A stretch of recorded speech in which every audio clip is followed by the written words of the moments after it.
Phillips Fix. Welcome to any new viewers, and thanks for coming back to regular viewers who have subscribed. If you haven't subscribed, please do so.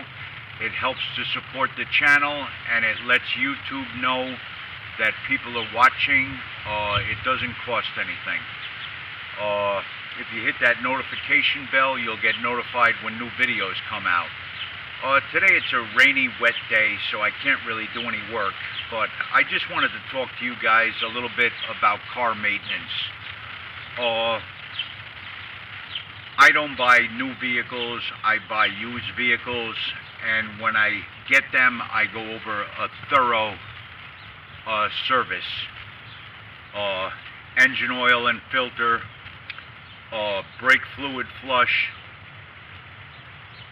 and transmission flush.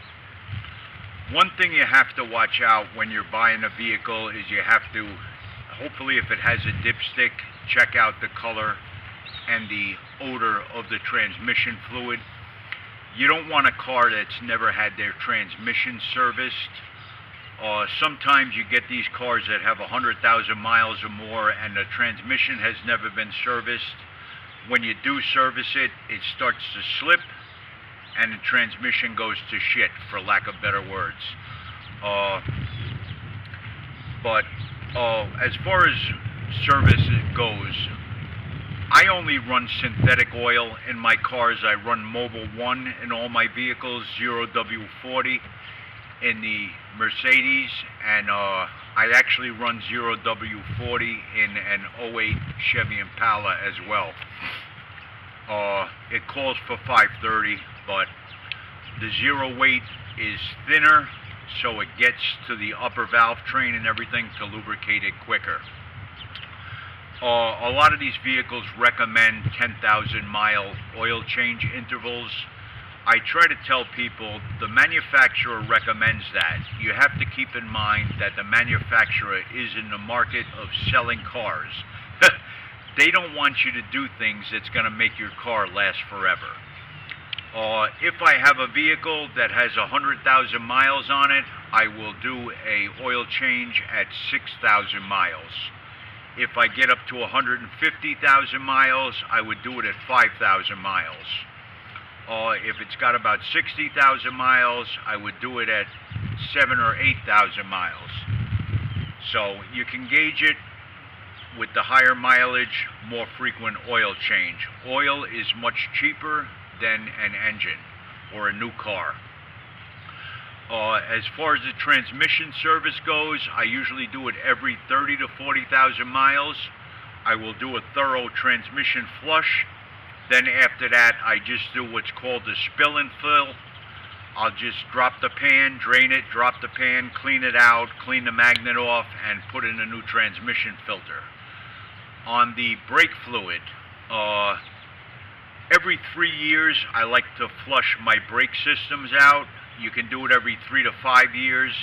I would go with 3 years. Brake fluid is hygroscopic. It absorbs moisture, so that will actually rot your brake lines from the inside out. So I just wanted to bring a little information with basic maintenance for your cars. Oh, engine coolant, I also do every 3 years. That stuff will turn acidic after a while. When you do engine coolant, never use tap water or well water. You have to use distilled water. The minerals in the water will eat up the metals, and you'll be buying a heater core. They are not expensive, but they are very labor intensive to change.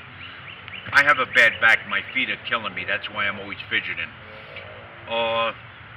I hope that covers things, guys, with basic maintenance. It's very important. You take good care of your cars, they'll take good care of you. I hope that brings some useful information for you guys.